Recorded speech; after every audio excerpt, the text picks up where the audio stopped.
Hi folks, I'm Alan Watt. Today is April the 25th, 2007 at cuttingthroughthematrix.com and alanwattsentinel.eu. And by does the time fly, eh? It's flying away when you're having fun, and even when you're not having fun. So many things happening which in a sense distract us from the very big picture that's always going around, or is going on around us, I should say. But so many incidences of the data which fill up our lives. And I used to think about this when I was pretty young. All the data, incredible amounts of data that my parents absorbed too from newspapers and television and radio,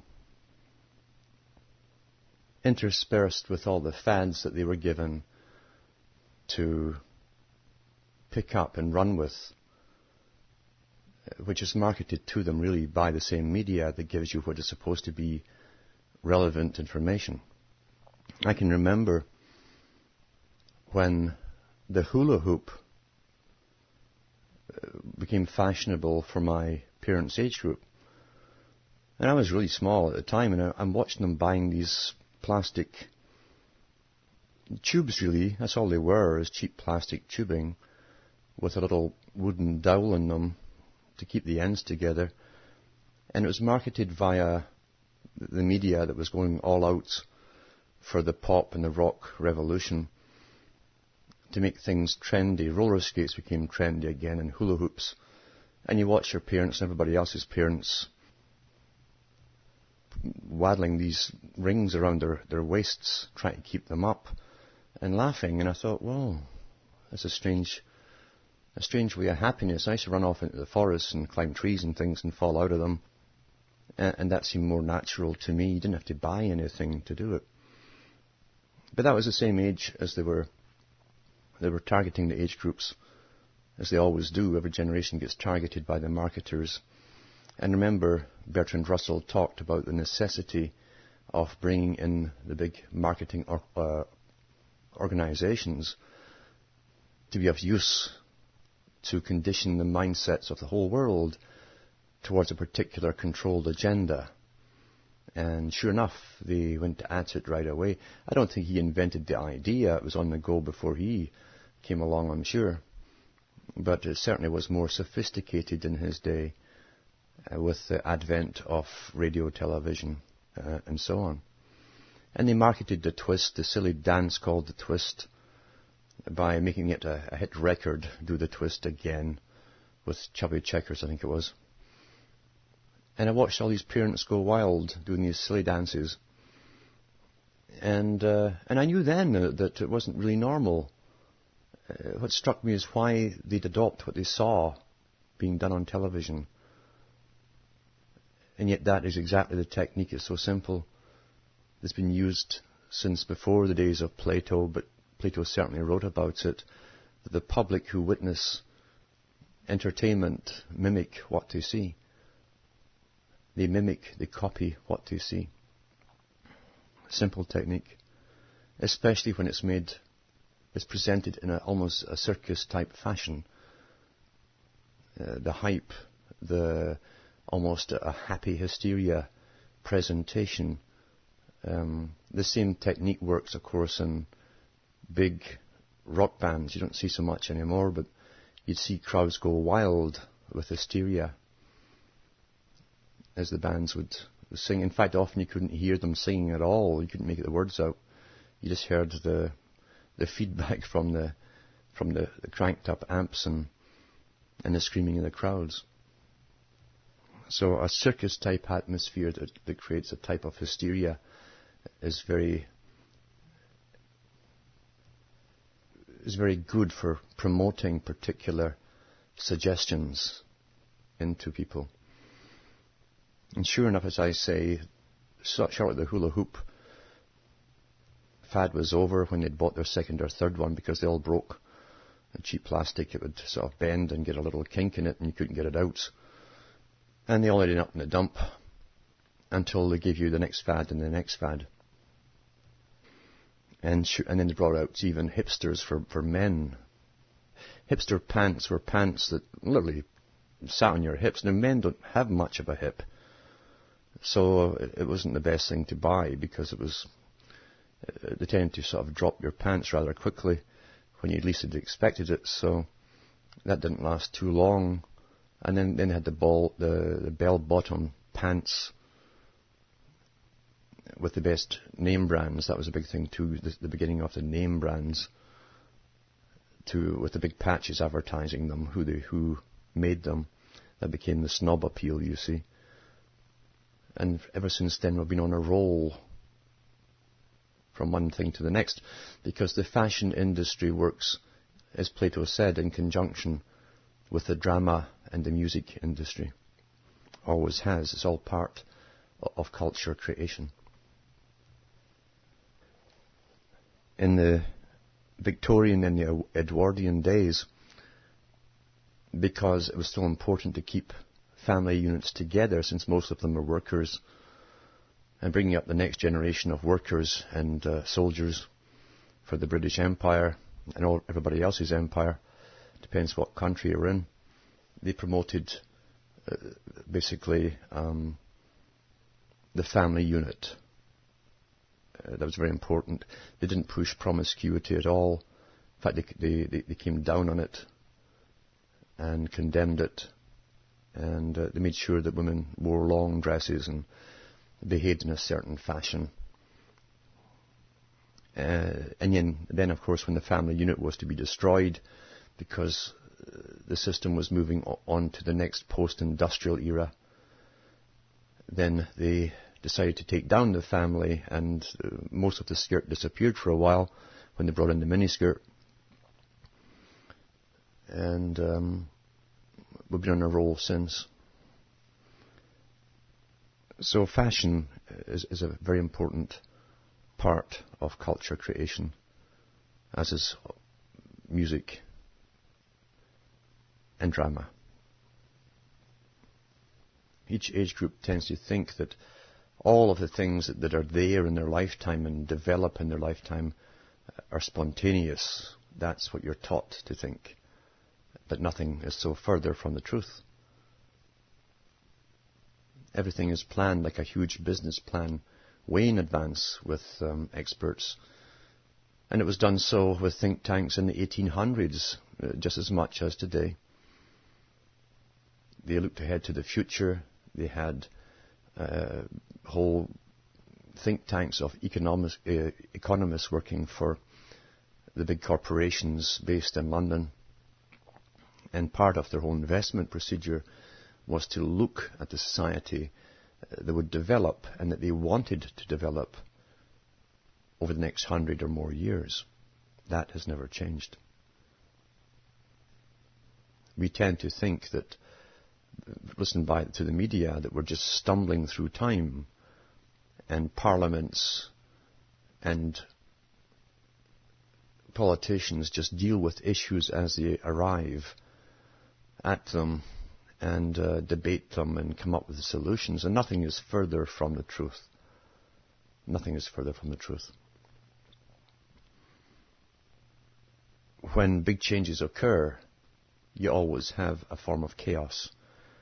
The spin-offs, the side effects of a dysfunctional society, as they try to mimic the previous generation's society, which no longer works. It no longer works because those who control the system have indoctrinated both male and female to be antagonistic towards each other. It's taught in school that way too. They started with the women first of all and worked on them. They promoted the female through all the television ads and the beer commercials and all the comedies and all the rest of it is some kind of sex object selling beer with a tiny miniskirt, luscious body, And she's not really a person, she's just something a guy wants. They depersonalized the female in the mind of the male. In the mind of the female, the guy is just a low kind of beast who wants sex and booze and sport. That's the system that's been developed. However, even that be so, everyone is looking for a partner, a mate, and they're trying to emulate previous generations, and it's completely dysfunctional. It doesn't work because of the indoctrinations and the use of terminology, which further reinforces the disruptions. That's part of psycholinguistics. We also see all the school shootings that have been going on. It's becoming almost a fad.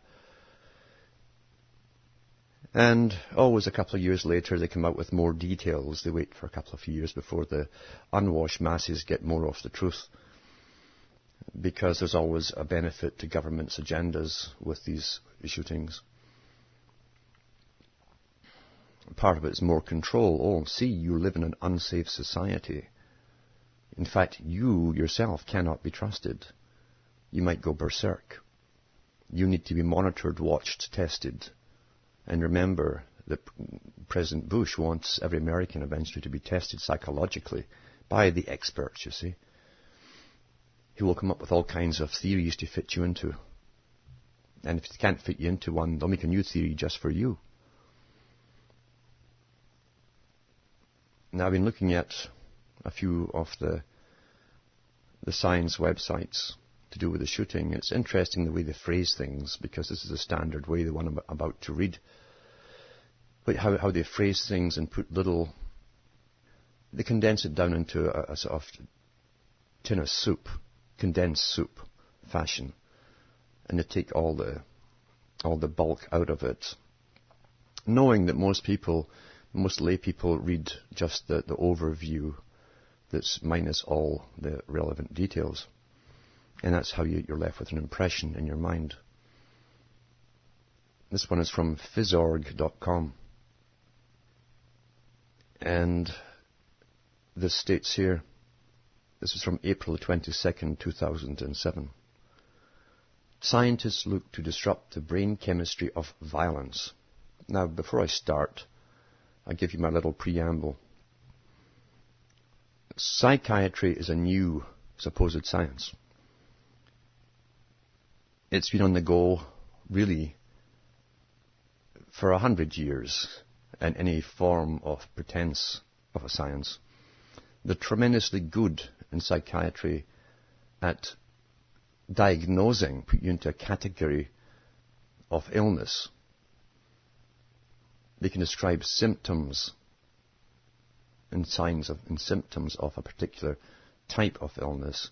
And all they are categories to familiarize each other with a vocabulary by the use of a vocabulary, so they can say, well, this is schizophrenia, this is manic depression, I call it bipolar disorder,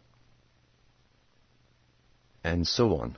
These are what they call psychotic illnesses. Psychotic illnesses differ from neurotic illnesses in that the psychotic behaves oddly but doesn't know that they're doing it. They think they're fine. They have no insight into themselves and how they're behaving.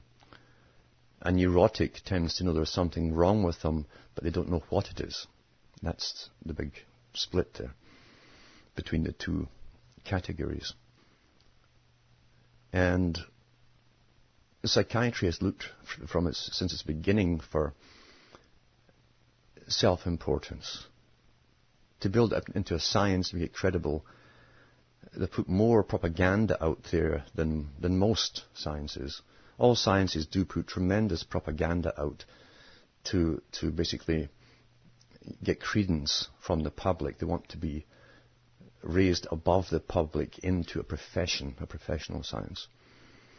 So they give lots of propaganda and very high-sounding phrases out and terms to the public to impress you. And also to make you feel very silly and profane, basically. by the terms and terminology they use. That's the first thing you do in a science, is create your own vocabulary. So you make it an in thing for those who are part of your degreed group. Because everything in this world is based on a Masonic system. That's why you get a degree in school. And since the beginning of psychiatry, they've come up with all these theories of how to predict things and how to prevent things. And this idea of getting more and more power over the people is not new. They've been at this since its beginning. In fact, at the beginning of the psychiatric era, psychiatry has been a right arm of the eugenics movement. The top psychiatrists, the first psychiatrists, were generally members of the World Eugenics Society. And here it says here, scientists look to disrupt the brain chemistry of violence. With the usual PR. Strides in understanding human brain chemistry and genetics are giving scientists hope.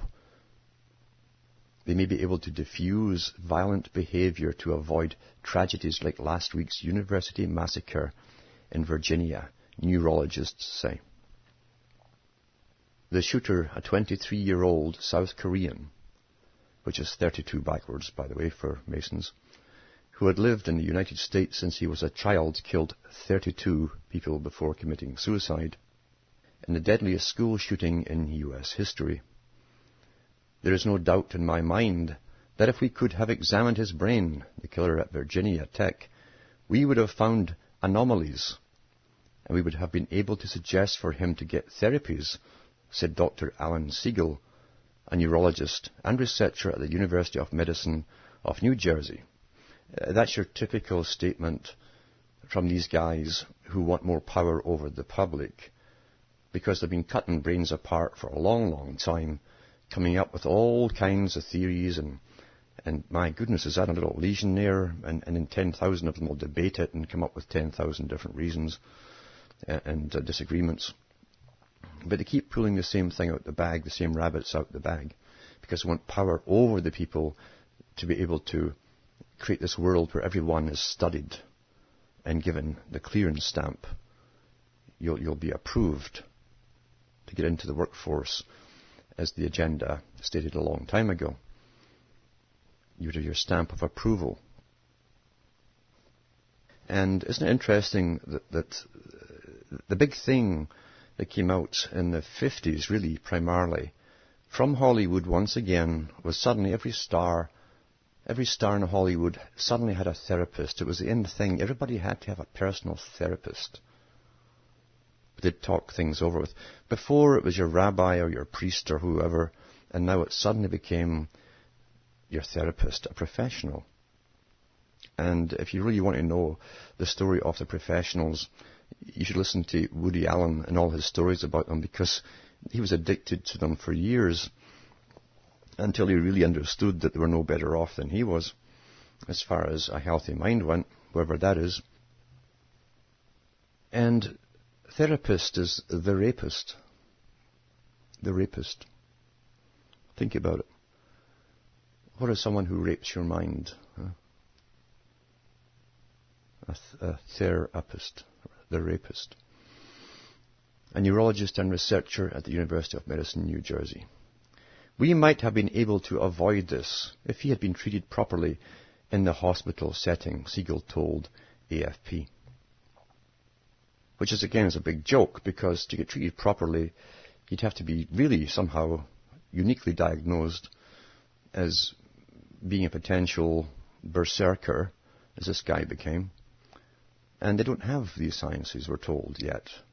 And goodness, God help us if they ever get the right to diagnose us into all these different categories when we're children. That's what they're after. And here they go with the usual PR. Clinical research as well as animal testing, particularly on cats, over some 40 years has shown that there are specific zones in the brain linked to aggression and violence, he said. Now, that is true. That is true. Every species has the same part in the brain that controls your ability for self-preservation. We have that built into us. From a mouse to a human to an elephant, everything has it. But here's how they word it here, as though this is something special they've found out. We all have it. That's why we're still here and alive today. The species, every species wants to survive. And the ability to put on aggression when required is a survival instinct, you see. It's necessary. And here they rehash all the old stuff they know.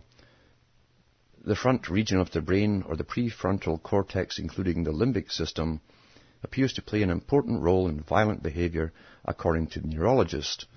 And that's where, as I say, everything is located. The limbic system is where all the amazing things you could be capable of and you might have in your dreams, but don't do in reality, occur. The limbic system has that's where your sexual drives, everything is located, and your fight or flight syndrome systems, everything for self-survival and self-preservation and perpetuation of the species is basically in that area.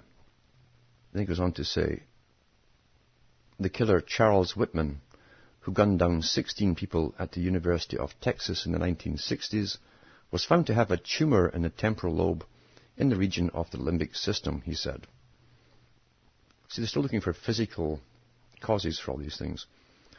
The link between the prefrontal cortex and violence was first revealed in 1848 in the case of a railroad worker, and this is standard psychiatric textbook stuff. Phineas Gage. Phineas Gage was a railroad worker who, when he was knocking in some spikes, hit a stick of dynamite. It blew a spike right up through the bottom of his jaw, up through the top of his head. It was extracted, and he survived for a few years, but he became very base. And so they always bring up the same one, even though the ancient people who used to stab each other with spears and hit each other with axes knew the same thing thousands of years ago. But anyway, this is standard psychiatric, obviously, textbook. Phineas Gage was impaled by an iron rod in an explosion, damaging the front part of his brain. Gage survived the accident, but his behavior radically changed, with his formerly respectful, sensitive manner replaced by an impulsive and aggressive personality. Medical cases since have linked violent tendencies to damage to the front part of the brain, Siegel said. Now, the opposite is also true. A lot of people have also had accidents to the frontal part, the frontal cortex of the brain, who haven't had this kind of odd, violent, nasty behavior occur. So, you see, they can really mislead people by simple statements from experts. Not so much by telling you something, but withholding other information. A recent study shows children who suffer injury to the prefrontal cortex before age 7 developed abnormal behavior characterized by an inability to control their frustration, anger, and aggression, according to an article in the journal Neuroscience. So there's no name to attach this little blurb, this little paragraph here. That's how they get impressions over to you. It's almost a filler part. A recent study shows children who suffer injury to the prefrontal cortex, doesn't say the study, before age 7, developed abnormal behavior characterized by an inability to control their frustration, anger, and aggression, according to an article in the journal Neuroscience. Neurologists believe the frontal region regulates and controls aggression and violent impulses. Same again. A brain imaging study of 41 murderers. Why 41, eh?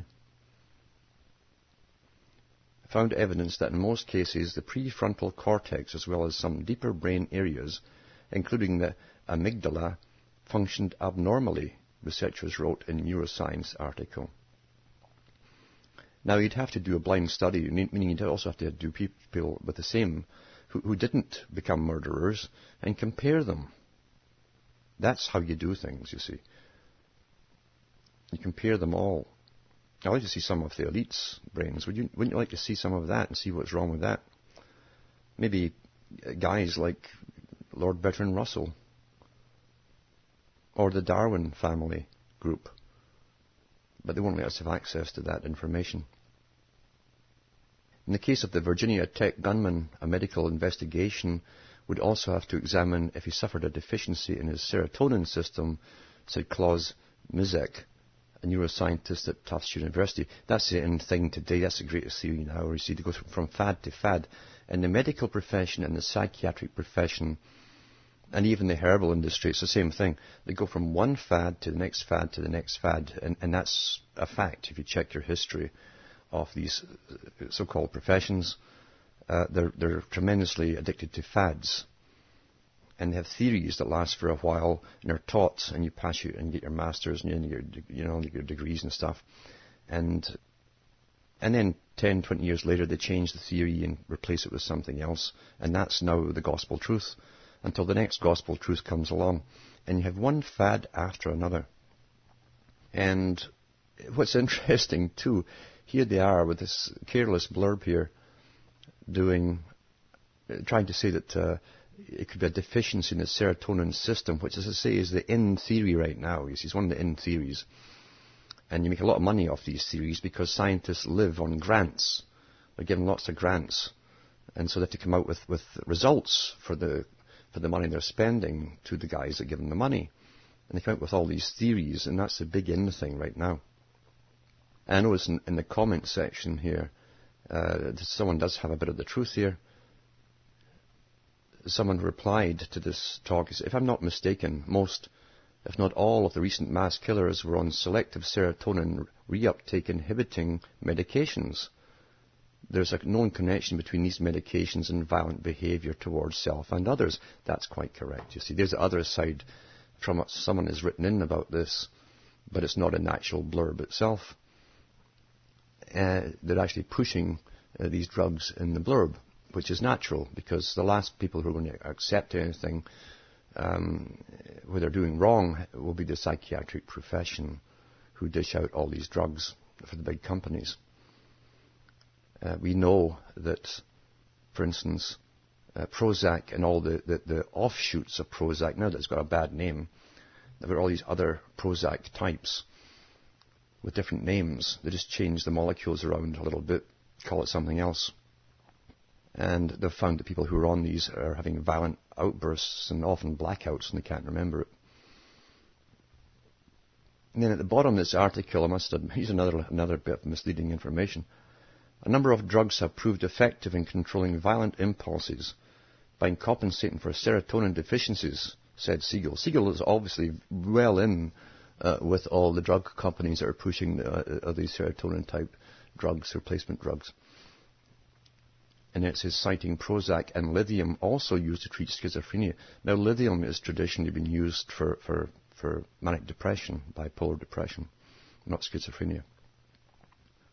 But who's quibbling about details, eh? That's the kind of stuff they dish out to the public. And that's what leaves impressions within the public's minds. That kind of disinformation, or parts of information. You can't get an informed opinion on something unless you have all the facts. And what we always get are selective facts, which leave you with a false impression. That's how simply it's done. What is true is that even with the Columbine high school shootings, pretty well every one of them, in fact, they were known to the police beforehand. We know that they were seeing, or had been on drugs, or were on drugs at the time, from psychiatrists. We know they love to take pictures on video and put it on the internet with guns in their hands pointing at cameras. That's traditional with them. So all the police forces in the countries know what they're up to. We know that school therapists, the rapists again, knew about all their impulses and problems. And it's no surprise when they eventually do what they do. And who knows how they've been conditioned to be triggered to do what they do. We talk about mind control as existing only in certain movies, but no, the movies show us that mind control actually does exist. It's not a new science by any means at all. These are very perfected sciences, in fact. It's interesting that when they want an agenda fulfilled, someone will go on a rampage and fulfill the agenda so that laws can be passed from governments. We saw it happen in Canada, and it's happening in the United States. And they're using the Sovietized system of collective punishment on populations. If one person commits a crime using a weapon of some kind, then they ban it for everyone. That's basically how it works in the Sovietized system, which we now have here. They just don't call it the Sovietized system. They don't mention the communistic system. They use other terms for it, so we don't connect it. But that's exactly what it is. If we used that kind of logic, which they might one day with cars, if one person loses control of a vehicle, they could ban all vehicles. Same logic, you see. You're all potentially guilty before you actually commit a crime. A pre-arrest type mentality. This is also where they're going. They want the ability to predict what you're going to do next. They want to know you so well that they'll know you better. They'll be able to predict your movements. What will you do next? They want you to be predictable. Because in a totally controlled system, and I mean totally controlled system, everyone must be predictable to the ruling authorities. Now, before I go on to the next piece, I'd like to thank those people, and there's a few who have sent donations, and I'm going to try and get the time to get back to them. It's hard at the moment because I'm dealing with the new site, the setup of it for the European site and the various translators. There's a lot of work involved at the moment, and I'm way behind in mail and email too. And as I say, I hope I will get round to it all. I do know who everyone is who writes to me. I know the few who have sent donations. I know who they are, and I thank you very much, because this really is keeping it going. There are expenses involved. Never mind the time. The time is what I'm really short of, because it's a lot of work to deal with a kind of a one-man band. When you're playing the drums between your knees and a guitar in the front and the cymbals attached to your elbows, you're keeping it all going. And however, I will keep it going as long as I can, to get the information out for as long as I can and push it as far as I go. And I will try and get back to those who've been kind enough to put forth a donation. It's not that I forget or take it callously or carelessly. It's just that I'm overwhelmed with work right now. And I've got to start cutting wood shortly to get it all seasoned up for the next winter. That's a next big project to try and fit in between everything else. And I'll get it cut too before it's midsummer, because midsummer is so warm. It's kind of crazy time for that kind of heavy work. Never mind the mosquitoes that love to get into you while you're sweating away there, cutting trees. I don't often get letters of complaint. Once in a while I do, maybe a handful, maybe 5 maximum over the years. And you know who each one is. They use different names, but you can tell by the complaints and their style, it's the same people. And I got this funny one the other day there. He's written to me a couple of times about Africa and how my views on Africa are all warped, and how it's prospering and doing really well. And it's probably someone, obviously, who's getting a grant from the United Nations. And he threatened me. He said, I reported you to the American Congress and the United Nations. And I just want to tell him that that's fine, because I've had congressmen send off my books And the United Nations got my books last year. They sent for them and they paid for it too. So they know all about me. Just let you know. So you can go off and rant elsewhere. This last little while, I've also been communicating with a woman who has, for the last 2 or 3 weeks, been helping put up all the sites after I put up the main ones. She has them mirrored. And I get to know everyone who is helping me get this information out. You get to know them pretty well, because people who come forward to help are extraordinary to begin with. They might not think so themselves,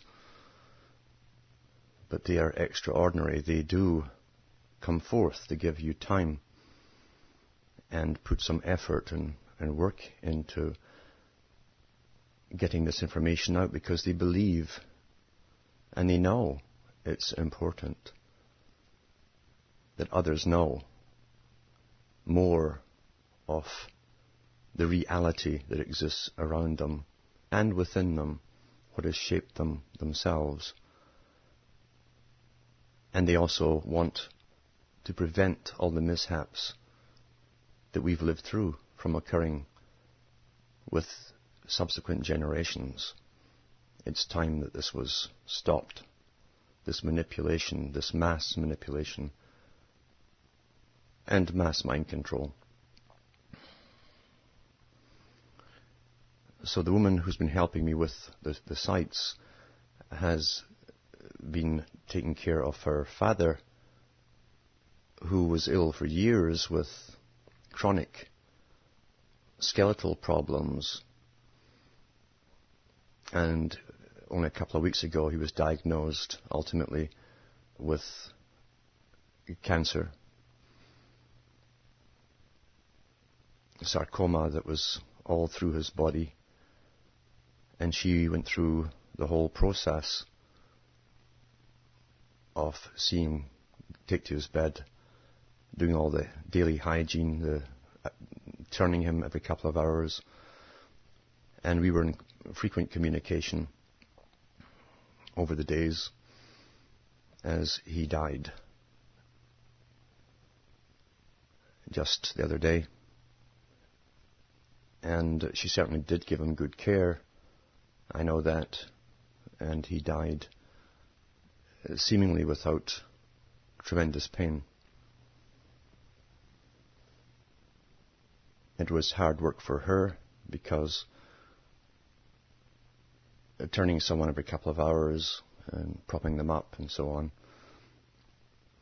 and being on call in the same house to make sure that you gave the medications at the right time, and getting a couple of hours sleep at a time is very, very trying.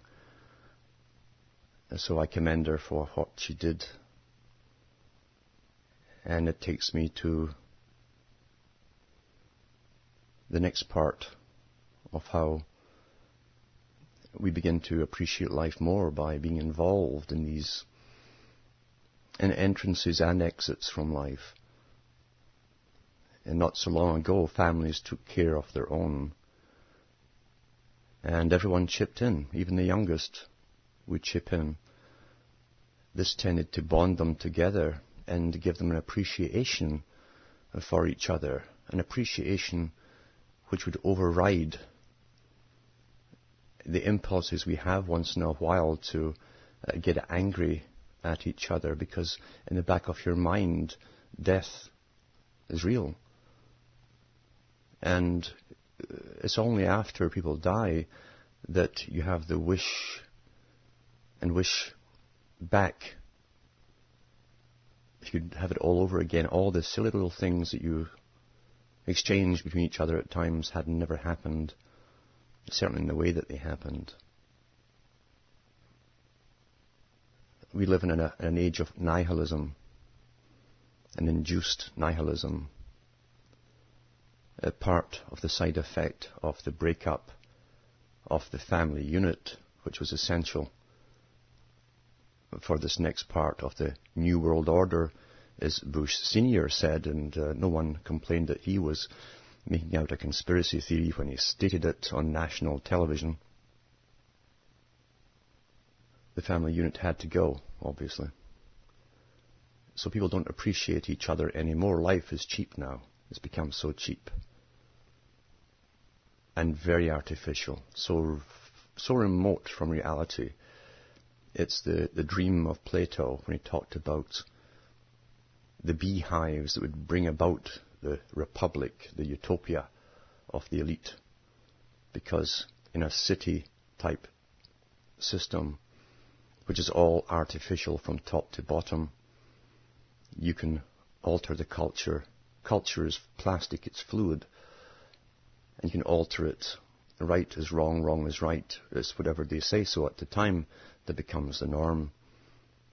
And we have seen the devaluation of life go on for a long time, till we're now selling body parts like pounds of flesh at a butcher shop. And the fetuses go on sale, and the spinal columns go on sale for $5,000 in good condition.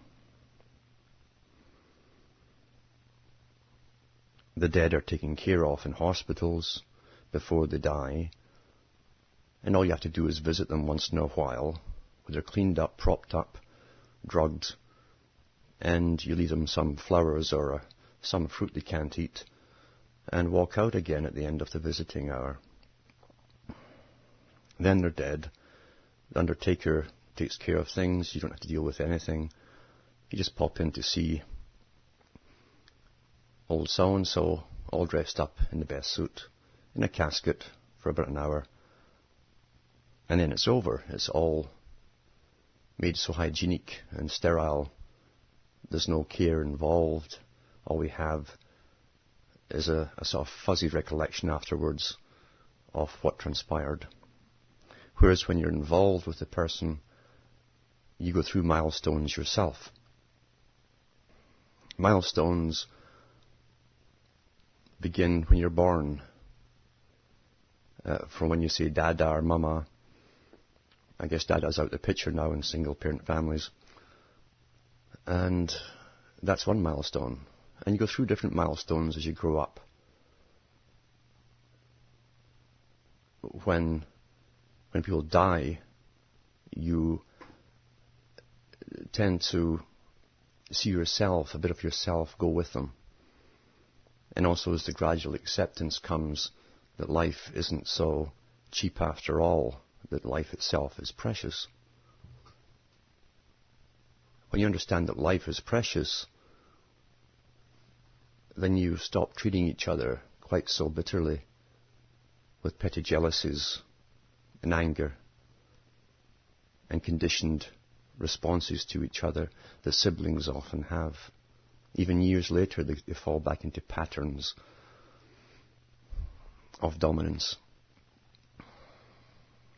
and the attempt to dominate and the petty little things that occur. Yet, personally, if you take it personally, the death of a person, especially a parent, you do reflect over your own life. It brings mortality closer to you. You realize that as you saw them, you are becoming. Children have a hard time, almost impossible time of imagining death for themselves personally. It's a remote thing that happens to others. That's how it is. Even getting old. And old, I can remember thinking someone at 30 was old, or even 20. Until you hit that age yourself and you say, my goodness, what happened to the time? Then you look back and say, I don't want to remember all the things that happened during that time. But these are the milestones we go through. People who die and who are dying, they change too when they know they're dying.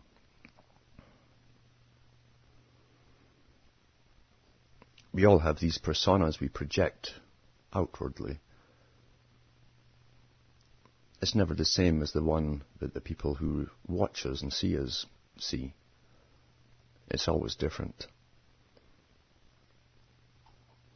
Because we all have a little shield to protect us from being vulnerable. Because it certainly can be a cruel world out there too.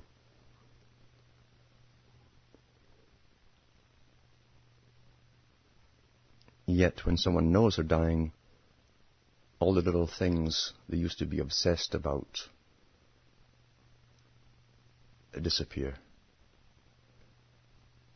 The things that had to be in their place, in the right place, or put back and so on, disappear. They don't talk about those things that they own. It doesn't matter anymore.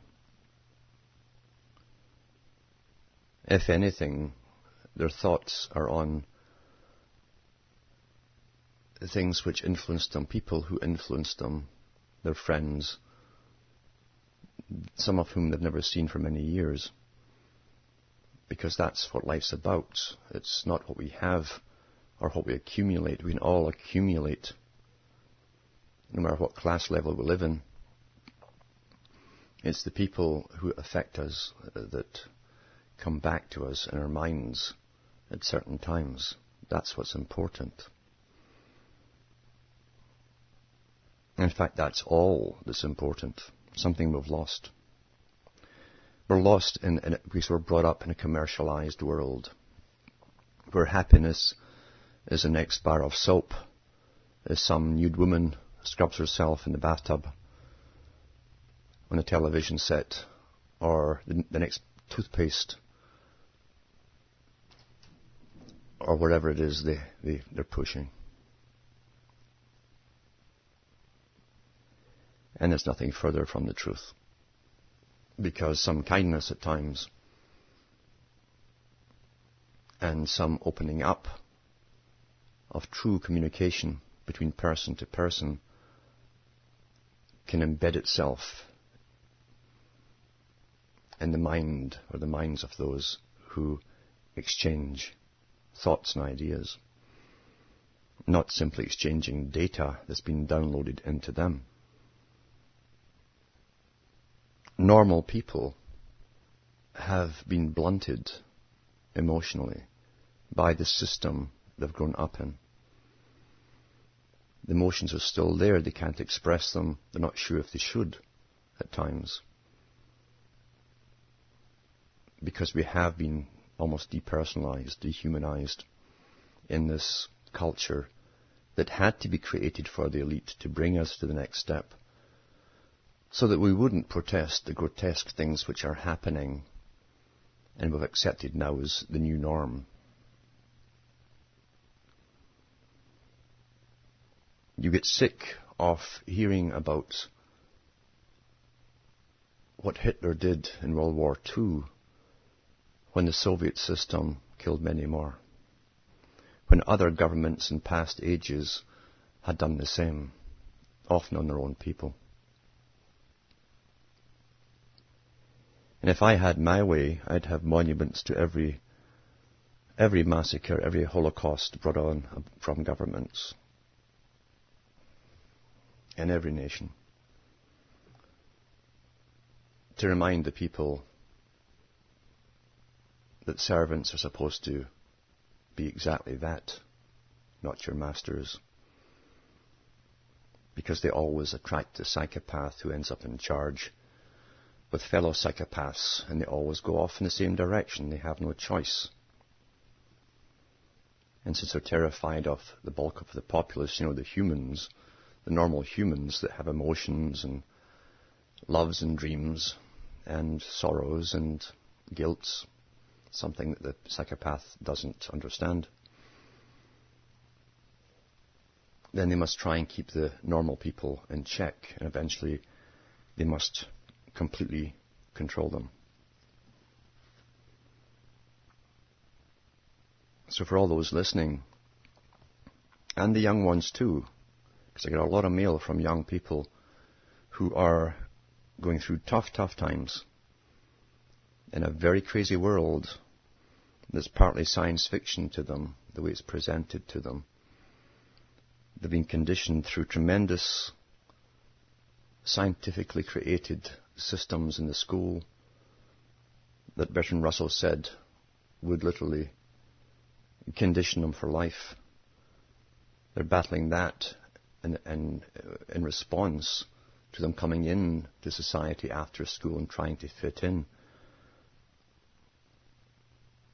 Running after the big carrot that's held out in the stick that they're supposed to run for and work for, and one day you'll make it, son, if you just work hard enough. You know, the big lie. And then they start blaming themselves when they can't make it. They become depressed. Some of them fall into drugs, the street drugs. Others have already been put on the various drugs at school. So they write to me and tell me about their problems, what they're going through. And I try and answer them all, but there's so many come in from all over. As they try and hold on to something that's worth holding on to. Because often they get to a stage where they cannot see any future for themselves. The Generation Xers that are written off. They're excess. A surplus. They want companionship. They don't know how to keep companionship. Whether it's male or female, they don't know now because they've been taught to have conditioned responses to certain, even common language that's used, and to violently react against certain words and so on, Pavlovian style. Again, deliberate conditioning to make sure there's disruption. And so they are tremendously lonely going through life. And yet there's some hope there too, because they also tell me they've got so much out of what I've been telling them, they've stopped blaming themselves. And that's very important. Stop blaming yourself. You're not a failure. You are a side effect. You're feeling the side effects of a dysfunctional system. Something, and a time too, which was written about years ago that would happen by those who planned it. You're seeing the side effect, the fallout around you. And knowing that can start giving you strength, because then you start blaming yourself. I saw this happen in Britain throughout the 70s even, when I used to come back to Britain from different countries. I watched people, I knew people who committed suicide because they lost their jobs. You switch on the media, and it was happy time on the media. Same comedies would come on, same ads, bye, everybody's happy. Yet the opposite was really true at the time. Only now the suicides are becoming younger and younger. So life has been devalued. And people have been broken from the generations. The generations are separated from each other. Elderly people who used to pass on wisdom from one generation to the next are irrelevant now. They've been pushed out of the picture. And that was very important, very, very important, because that was part of the survival mechanism of peoples for thousands of years. The elders were respected because they had wisdom. They could warn, they could guide the young. The young don't have it anymore. They're guided by the mass media, the educational system, with Russell's scientific indoctrination. and the electronic brainwashing industry that controls their games and the internet, and with all the movies they watch with predictive programming.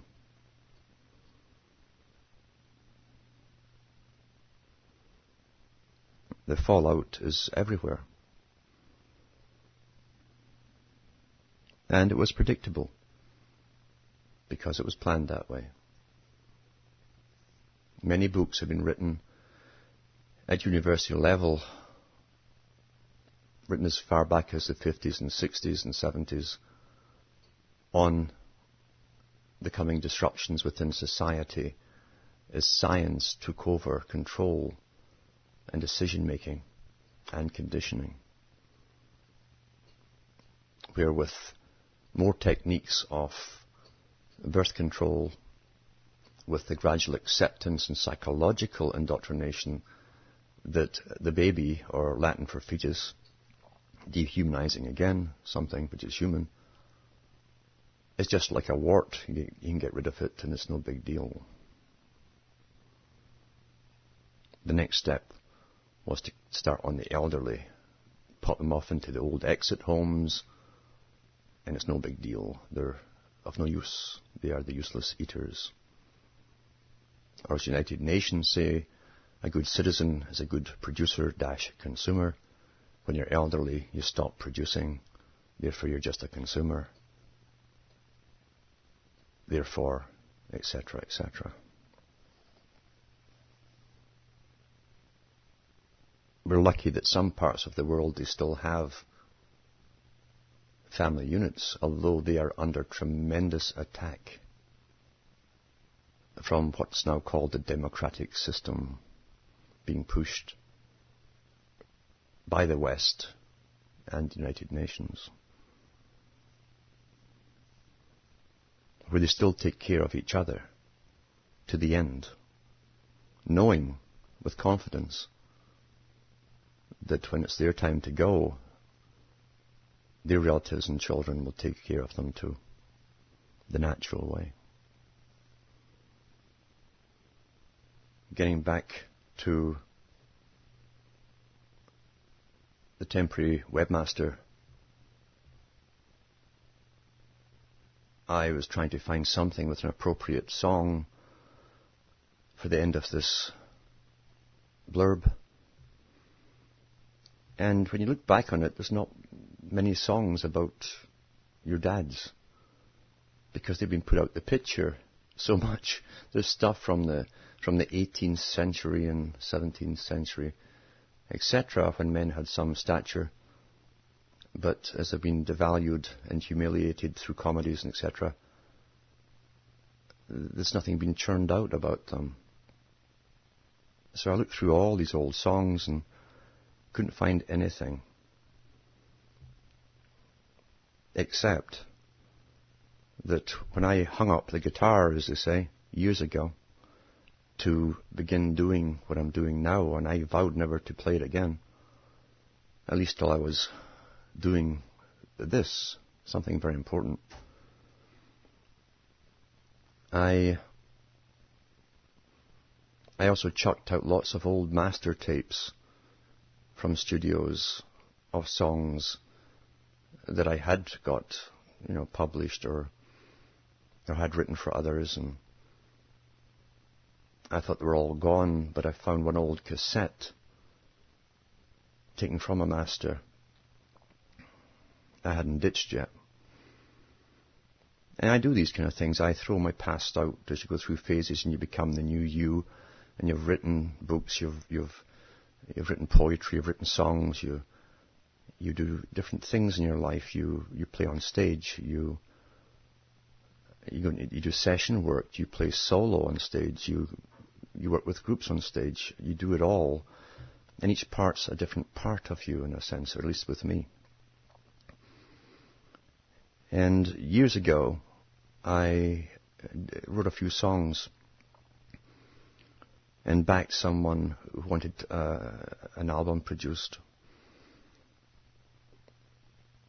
And this was done in Philadelphia, a studio in Philadelphia.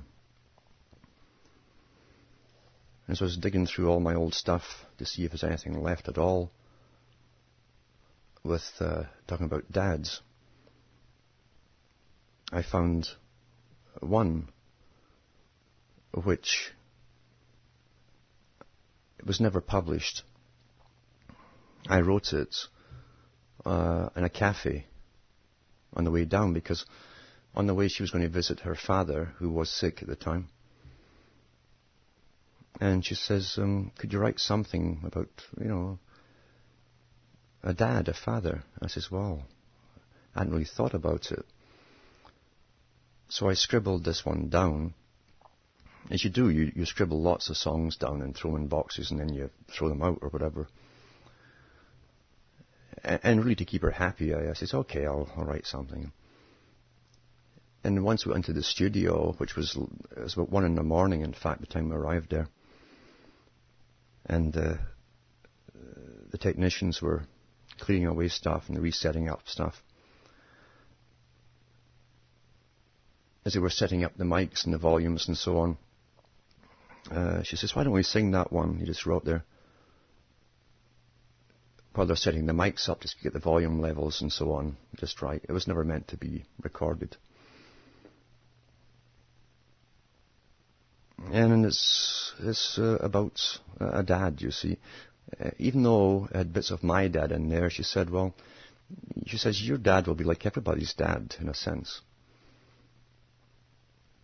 And I knew what she meant, and that fathers project this little persona where they try and preserve what they see as a dignity to themselves, a separation. They don't like to be seen as vulnerable. And lots of them feel they'd like to have done more for their offspring, and they're on the defensive in case that's ever brought up. And yet really, under the circumstances, most of them do the best they can.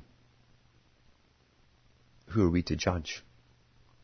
As the Indians say, don't judge a man till you've walked a couple of miles in his moccasins.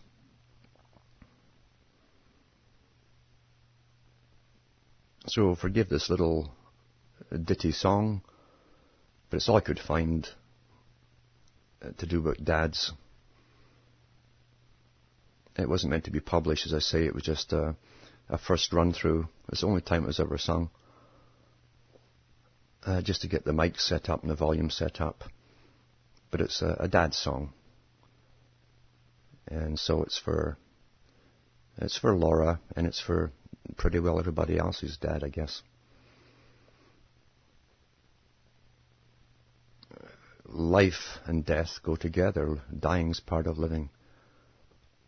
And we all one day will face it.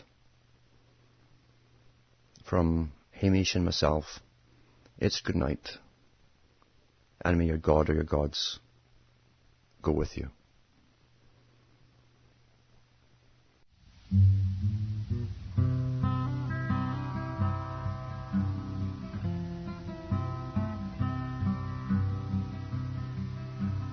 Well, old man, I've come to talk.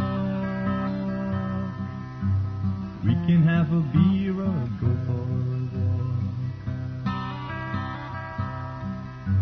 I'm going away to a distant land. Let me help you with your coat, old man.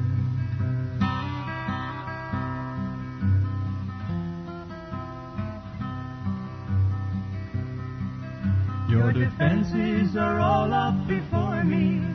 I can see the life in your eyes. Drop the bridge and let me in, just for a little while.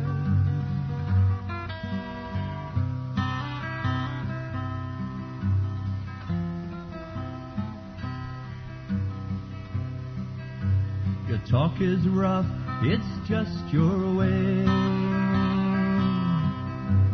Hide your feelings all away from me. But I know you care, I know you do. Come on, old mine, have have a beer or two.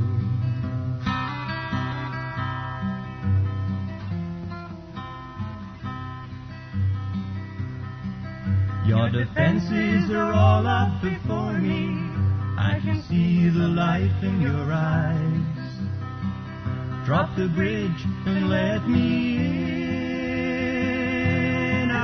Just for a little while.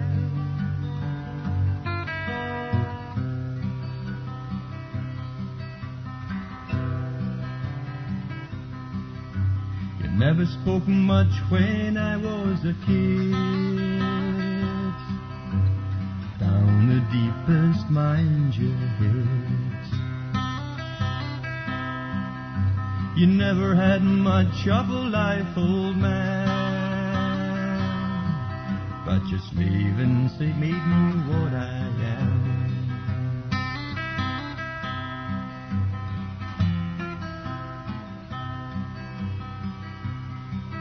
Your defenses are all up before me. I can see the life in your eyes. Drop the bridge and let me in. Just for a little while.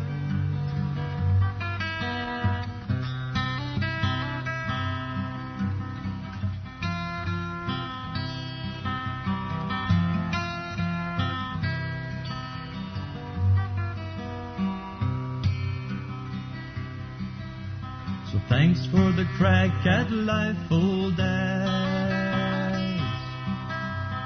I got the chances you never had.